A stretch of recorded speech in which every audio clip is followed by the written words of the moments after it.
Been a professional musician all my life, and played with a good number of famous people, like Frank Sinatra, which I was part of the East Coast, what he called the East Coast Band. Played a lot with other stars like Peggy Lee, jazz bands like Maynard Ferguson and Chick Corea. I introduced the MMO, Music Minus One, play-along concept to my brother, who was 10 years younger than me, and he went on to become make quite a mark for himself in the jazz world as a trumpet player and a saxophone player. 60 years later, he was hooked up with the Music Minus One and talked to Irv Kratka, the founder and still at the helm of the company, about me, and said, "Bob, my brother Bob is the guy for you to do this series of standards for trumpet and other B-flat instruments."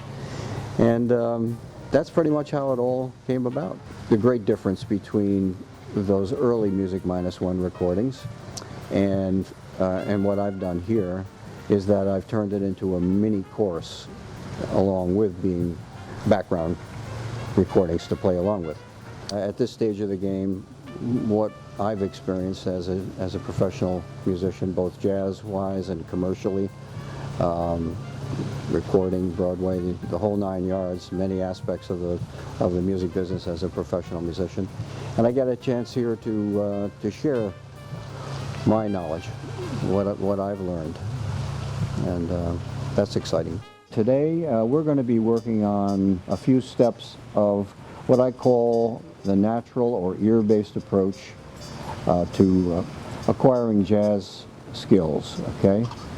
And the very first step that we're going to be talking about is, and I've said this many times and I'm going to say it again, it's important to sing and play the melody, the actual melody, before you try to become a great composer or an inventor. And the singing concept, I can't say it enough how important it is to develop the skills of jazz styling and jazz improvisation. So singing and playing the actual melody, we're going to demonstrate that at this point.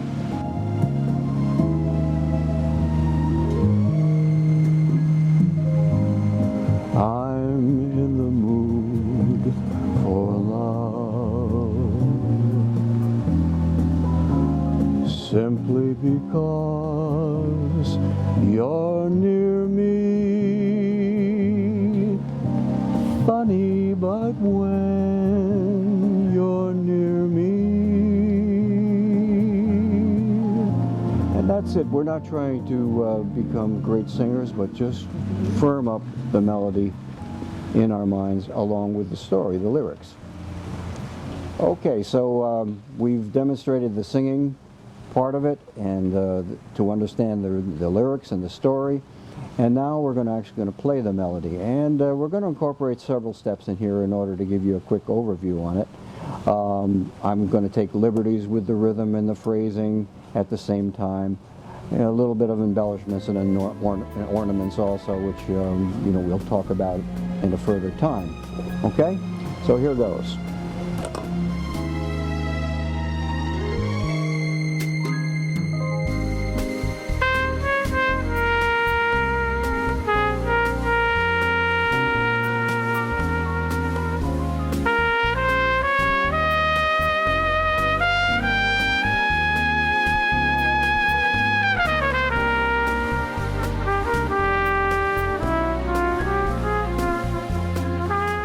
So to give you a quick overview of what is actually covered in great detail in the books of each volume of this series of standards for trumpet, here are just a few key reminder phrases that will help you stay on track. First of all, imitate before you try to invent. Copy. There's nothing wrong with it. It's always been done. The second one is a famous saying of my old boss, Benny Goodman. He said, "Less is more."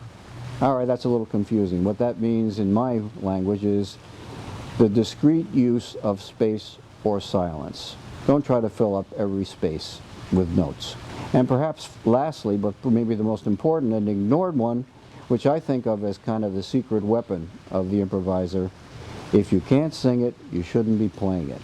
Don't rely on the mechanical device, whether it's a piano or a trumpet or a guitar. Be able to sing it, and that doesn't mean that we're trying to get you to become an operatic singer or even, you know, another Frank Sinatra. Armed with just these three key reminders, we can proceed with pretty much with confidence, knowing our efforts will lead to good success as an improviser.